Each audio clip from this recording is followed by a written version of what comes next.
conversar ahora con un periodista, con un escritor. Yo ya no sé a esta altura qué se considera Javier Rebolledo, le vamos a preguntar, es periodista y escritor, que hemos conversado muchas veces con él. Es un hombre muy conocido hoy día en Chile por una serie de investigaciones que ha realizado sobre nuestra historia reciente y que han sido libros y de los más vendidos. Está toda la colección que tiene que ver con, bueno, La sombra de los cuervos, La danza de los cuervos, El despertar de los cuervos, que fue una colección donde conocimos de hechos que sucedieron en dictadura y de los aparatos represivos que nunca habíamos conocido antes. Y así siguieron muchos libros de investigación.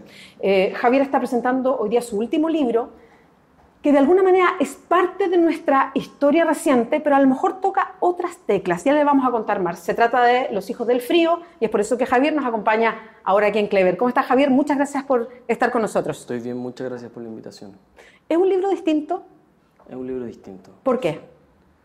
Porque no trata tanto como los otros sobre hechos o sobre una historia tan, no sé si conocida, pero tan marcada, digamos, y tan de alguna forma evidente. Es una historia sobre lo oculto, sobre lo que uno no conoce, sobre lo cual no conforma nuestra historia. En palabras de uno de los hijos del protagonista, es parte del inconsciente colectivo que saludablemente, diría Freud, es bueno traerlo hacia el consciente para entender un poco más por qué somos como somos. No es que no tenga importancia, sino que no lo conocemos. Y desde ese punto de vista es saludable. Yo sé que la idea siempre es que las personas lean el libro, y porque además en los libros viene todo un desarrollo. De hecho, Javier hace un ejercicio bien interesante que es, él cuenta en el mismo libro cómo llega a esta historia. Pero cuéntanos un poquito más. ¿De qué trata? Porque el nombre a algo apela, ¿no? Cuando hablamos de Los hijos del frío, uno puede anticipar de qué estamos hablando. Guerra Fría. Exacto. Como es por lo menos lo que yo tuve en la cabeza, así como más evidente cuando lo pensé. Y primero era El hijo del frío, que es el personaje central, Daniel Palma, pero después me di cuenta que al contar su historia, como un detenido desaparecido, tenía que contar desde el punto de vista de otras personas, las que lo conocieron. Entonces significaba finalmente conocer también las historias de otras personas, y por eso finalmente se llama Los hijos del frío. Pero el personaje central, si tú quieres, o la columna vertebral desde el cual se articula todo el libro, es un hombre que llegó a ser un altísimo dirigente del Partido Comunista, a la luz, secretario general de la Jota, en tiempo de que el Partido Comunista era una tremenda fuerza social y política, creciente, y que en un determinado momento histórico, en un gobierno cercano a la dictadura, que es el gobierno de Gabriel González Videla, muy duro, muy marcado por la Guerra Fría, por el inicio de la Guerra Fría, este personaje o persona pasa a los aparatos internos del Partido Comunista, a los aparatos secretos, a las sombras del Partido Comunista. Y en medio de ese proceso complejo histórico, sus propios compañeros de partido lo expulsan del Partido Comunista. Y él se mantiene en las sombras y queda de alguna forma atrapado en esas sombras hasta el año 2007, en que Jorgelino Vergara lo recuerda como una de las personas que más la mugre le sacaron en el cuartel Simón Bolívar. Y los hijos de Daniel Palma, que habían vivido una vida, digamos, buscando a su padre junto a su mujer, Rosalía Keller, no entienden por qué este hombre, el expulsado del Partido Comunista, como eran las expulsiones en ese tiempo, además del Partido Comunista, que eran de por vida, y ellos vivieron la purga, digamos, de haber sido hijos de padre expulsado. Se aparta totalmente, claro, a la persona, a la familia. No había nada, digamos, y era realmente la vida, estaba compuesta de eso. Bastante gente se suicidó producto de esto en distintas partes del mundo. Por eso era efectiva la purga como una forma de castigo. Era casi como un destierro dentro de tu mismo país. Entonces sus hijos se preguntan por qué nuestro padre cayó en un centro de exterminio que está reservado prácticamente a la alta dirección del Partido Comunista, siendo que él fue un expulsado. Y a partir de ese misterio es que surgen otras preguntas, digamos, que van en el mismo sentido, que solo agrandan el misterio, como por ejemplo que Daniel, el padre de ellos, pudiera haber sido agente de la KGB. Y con toda esa complejidad, digamos, e ignorancia respecto al tema, es que me contactan a ver si es que yo puedo entregar algunas luces respecto de qué había sucedido con este hombre, si había sido agente de la KGB, si realmente había sido expulsado del Partido Comunista y por qué había aparecido finalmente en el cuartel Simón Bolívar junto a la alta dirección del Partido Comunista. Entonces, la historia de Daniel para mí fue meterme en un personaje, empezar a averiguar sobre los aparatos secretos, sobre cómo operó la KGB en Chile, sobre en general la Guerra Fría, sobre las cosas en las cuales Daniel creía, como el estalinismo, por ejemplo, y esa forma de gobernar que también fue horrorosa, digamos, lleva una herencia de la cual en este libro algún comunista que es entrevistado se hace cargo de esa herencia. Yo te diría que es la primera vez que el marxismo más duro hace una autocrítica respecto de eso. Ya lo que faltaba, y yo creo que mucha gente sentía que le faltaba, digamos, por decencia, si tú quieres, a una parte del marxismo, y fue muy bueno y muy saludable que eso ocurriera en este libro. Fue una de las cosas por las cuales quedé muy contento. Entonces, es la historia de Daniel Palma, pero es la historia finalmente también de hijos que buscan a un padre con una memoria fracturada, es la historia de la Guerra Fría, es la historia del estalinismo, y es la historia del periodo precedente inmediatamente al golpe militar y a la dictadura de Augusto Pinochet. Y para mí era necesario averiguarlo, investigarlo y contarlo tal como había sucedido, porque no lo conocía, la verdad. Javier, ¿las historias llegan a ti? Las historias llegan a mí, y no yo a ella. No. ¿Sabes por qué te lo pregunto? Porque tú en el libro describes muy bien ese proceso, un poquito lo que contaste al final del relato. Cómo esta historia llega a ti, cómo tú la piensas en el fondo, cómo empiezas a tirar un hilo y llegas a decir, sí, me voy a sumergir en esto. Pero te preguntaba también por tus otros libros, que hay un acercamiento que yo diría que tienen cosas en común. Y te lo pregunto también porque tú eres periodista y empezaste a hacer estas investigaciones, primero como periodista, investigaciones que tenían que ver con reportaje, y después ya investigaciones que rompen esos límites, y son reportajes tan grandes que se convierten en libros, y en varios episodios, libros que tienen episodios distintos. Por eso te pregunto, ¿las historias llegan? Las historias llegan de alguna forma y uno las busca también, ¿cierto? Como yo cuando escribí La danza de los cuervos, El despertar de los cuervos y La sombra de los cuervos, sentía que todavía tenía mucha fuerza para denunciar cosas que a mí eran evidentes que había que denunciar antes de hacer cualquier discusión, llevar a cabo cualquier discusión de si el marxismo había sido bueno, había sido más o menos, o había sido malo en Chile y en el mundo. Primero teníamos que sentar una base, si tú quieres, moral o ética respecto de nuestra autocrítica como seres humanos para entender las cosas a las cuales caímos y decir no más. Para mí esos 3 libros responden, digamos, a esa fuerza que yo tenía en ese momento muy poderosa dentro de mí, tenía mucha rabia, también tenía mucha impotencia y sentía que necesitaba hacerlo. Ahora, esas fuerzas ya las perdí, digamos. Yo lo veo ahora esos libros, los veo con cariño, digamos, pero jamás podría volver a hacer un libro de esa forma porque ya me envejecí, digamos. Uno gana y pierde cosas en el tiempo con los esfuerzos. No lo digas así. En algún aspecto me envejecí, pero gané otras cosas. Siento yo, más capacidad reflexiva, o ahora he tenido más tiempo haciendo estos libros para reflexionar muchas de las cosas que iban pasando. Entonces son como procesos escalonados que se van dando. Uno va escribiendo La danza, el despertar, te va haciendo preguntas que van quedando de alguna forma hacia el futuro. Y quizás cuando vas terminando los libros, esas preguntas ya están de alguna forma fraguándose y se transforman también en otros libros. Y en ese proceso llega otra gente que ahí ya no sé por qué, no sé si es un proceso energético, sincronía, no sé cómo llamarlo porque yo no conozco, digamos, no sé de eso, me dedico al asunto de investigar, pero siento que existe algo que pasa a veces que yo no puedo explicar, que es que llega gente en momentos precisos como para darme la mano, para decirme, mira, lo que tú estás pensando, sintiendo, queriendo investigar, aquí está una buena herramienta para que tú lo lleves a cabo.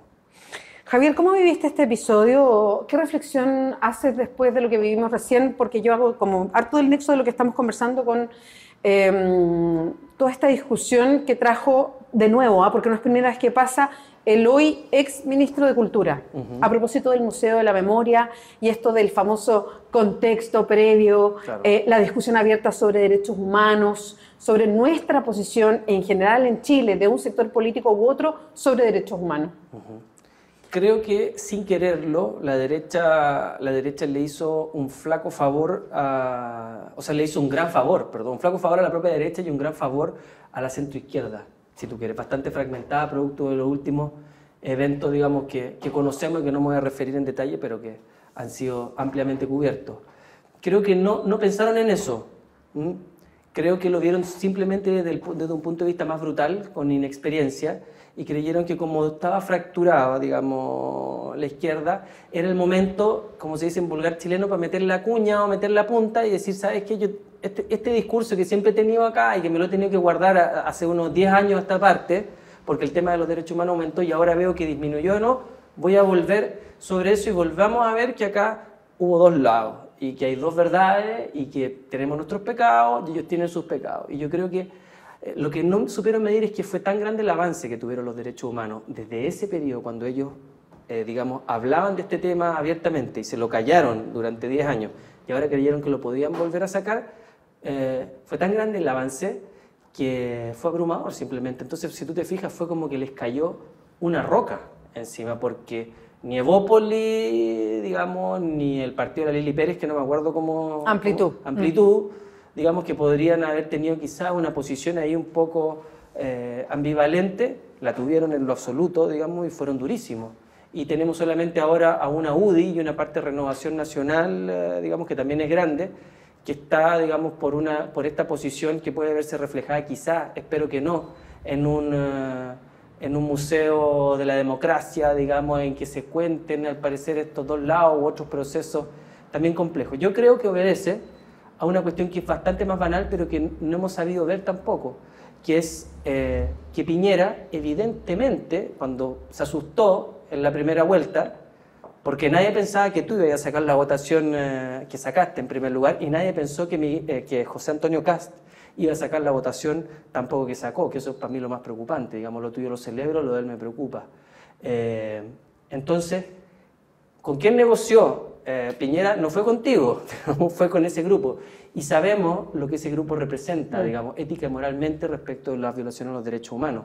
Entonces ahí también hay un pago, siento yo, de cuestiones a las cuales una agenda que el gobierno tiene que cumplir, digamos, le guste o no a la totalidad de ese gobierno. Y eso es lamentable, digamos, porque es terrible, digamos, las cosas que están reivindicando. Y quiero unirlo con otra cosa. Hay a propósito de lo que tú decías respecto a la oposición hoy día hay una sola mirada también de la oposición para ir y lo hizo a la Corte Interamericana, pero también quiere presentar una acusación constitucional en contra de los jueces, porque evidentemente hubo un cambio en la mirada de jueces y de inmediato cambió la composición de la sala, o sea, en otras palabras, se fue Milton Juica, así tal cual, y la sala cambió y hay 5 reos de Punta Peuco que estaban cumpliendo condena por derechos humanos que terminan con libertades de distinto tipo, a propósito que han recurrido permanentemente a la Corte Suprema. Pero quiero unir eso a una situación que te afecta a ti personalmente. Un reo de Punta Peuco familiares de él presentan una querella en tu contra, a propósito de publicaciones o de relatos que aparecen en uno de tus libros. Y eso te fuerza a ti a estar en tribunales, un periodista en tribunales por algo que escribió. Y todo esto potenciado por alguien que está cumpliendo condena en Punta Peuco. ¿Qué pasó cuando te tuviste que presentar ahora hace muy poquito en tribunales? Bueno, esta es una querella que se presentó el mayo, que originalmente fue desechada por el juzgado original, por el 8º juzgado de garantía, que la recibió un fallo de 3 páginas, que va al fondo, digamos, de la situación y dice por qué ni potencialmente podría existir el delito de injurias de mi parte, entre otras cosas porque cito una declaración judicial, no está mi opinión ahí. Sin embargo, en una decisión que sí considero inexplicable para mí, digamos, es que la tercera sala de la Corte de Apelaciones le dijo que no a este juez, producto de que Juan Carlos Mans, abogado de Manuel Contreras, apeló a esta resolución que no le había dado curso a la querella. Y la Corte de Apelaciones dijo, ¿sabe qué? Yo sí creo que puede existir el delito de injuria, a pesar de su fallo, digamos, de 3 páginas, en 5 palabras. Dijeron, yo sí considero que puede existir el delito de injuria, punto. Encáucese a Rebolledo, digamos, con apercibimiento de que se presente con apercibimiento, siempre así, a mí me llamó la atención, con apercibimiento de la fuerza policial, digamos, si es necesario, y de ese curso al juicio. Ellos están pidiendo 3 años de cárcel, originalmente, digamos, mis disculpas públicas y retractarme, es decir, corregir parte de la publicación. En una primera audiencia que hubo de conciliación, ellos bajaron la solicitud de 3 años a 1 año y medio de cárcel y que ya no pidiera disculpas públicas a que corrigiera la nueva edición. Yo no acepté ninguna de las 2 cosas, entonces nos vamos a juicio y esto se resuelve todo en un mismo juicio, en una misma mañana, si tú quieres, el 9 de octubre, en los tribunales de justicia, en el 4º piso, edificio A, Pedro Montt. Entonces estoy en esa situación esperando, digamos, qué es lo que va a suceder conmigo, cuál va a ser el criterio de la justicia en esta ocasión. ¿Es primera vez que pasa con un periodista que investiga un tema de derechos humanos y que es querellado por un violador de derechos humanos? Y tú dices algo que es cierto, en el libro está citado una declaración judicial. Sí. Es la primera vez que la justicia antigua, de alguna forma, que es donde están las causas de derechos humanos, recurre al nuevo sistema penal y la justicia, digamos, le da curso a esto, porque quien se querelle, en realidad, cualquier ciudadano tiene derecho a querellarse y él no pierde todos sus derechos republicanos, digamos, por el hecho de de estar preso, aunque esté 20 años preso por matar, hacer desaparecer y torturar gente. Pero no pierde todos esos derechos. Lo que a mí me llama la atención es que la Corte de Apelaciones de este país, la sala penal, la tercera sala, perdón, haya aceptado esto. Eso es lo que me llama la atención y lo que me causa bastante preocupación. Ahora, ¿esto pretende callarte, crees tú, Javier? Yo no quiero injuriar a nadie, porque ya estoy como perito, pero sí te puedo decir Está especializado ya, ¿no? Lo que a mí me sucede es que obviamente que me provocó un amedrentamiento y no sé si no me alcanzaron a callar, pero cuando estás en tu casa, como yo estaba, estás trabajando en otra cosa, nada que ver, y de repente llega una persona y te viene a notificar de esta cuestión y te das cuenta que están pidiendo 3 años, que esta cuestión ya fue resuelta más encima por la Corte de Apelaciones y que está con todo el aval, evidentemente provoca algo que no sé cómo llamarlo, digamos, pero es fuerte, es muy duro, digamos, en primera instancia. Sobre todo que yo nunca no tenía esa experiencia y no pensaba que me pudiera suceder. Mi papá sí. Entonces me dijo, como viste, que podía pasar, y con igual mucho apoyo de él y de toda mi familia, pero claro, son cosas que a veces están más cerca de uno y uno no se da cuenta simplemente porque no suceden. Ahora he estado mucho más consciente de que por ejemplo, es inaceptable que nosotros, los periodistas, la gente de la comunicación social, esté sometida a penas corporales, digamos, por el ejercicio de su labor profesional. En otras partes del mundo donde se quiere un periodismo que cumpla su función social, esto está relegado, digamos, a la parte civil. Si tú te sientes injuriada, demándame. Yo te pago y además corrijo y pido disculpas públicas, pero no me metas preso, porque si no, la herramienta que le estás dando al poder fáctico en contra de un periodista, que muchas veces el periodista está así, de la injuria, es enorme. Entonces ahí deberíamos preguntarnos qué tipo de periodismo queremos, qué tipo de función queremos que cumpla el periodismo con este tipo de condena. Yo estoy porque se elimine el delito de injuria y algo de eso es lo que vamos a intentar de aquí para adelante con un grupo de personas que están interesadas en lo mismo. Sí, además que la injuria es súper abierta. Los hijos del frío, entonces, el último libro de Javier Rebolledo que se presenta esta semana. Javier, ¿ya está en ventas? ¿Cuándo está en ventas en librerías? Venía por acá pasando, está en Metales Pesados. Ya le saqué ya una está, foto entonces. y lo quería subir a Facebook, pero no alcancé. Pero está entonces. Está en librería, así que vienen hartas historias que están bien interesantes. Mañana es el día del lanzamiento. Está bien, ¿cierto que lo digo? Se puede decir, mañana es el día del lanzamiento, el jueves. Y nada, pues eso, están todos invitados. En el Museo de la Memoria es abierto para todos, así que nada, yo agradezco la invitación que me hiciste. Ya, Javier, muchas gracias, bueno, y mucha suerte. Vamos a estar pendientes de lo que pase el 9 de octubre. Muchas gracias. Vale. Ya saben, www.diarioclever.cl.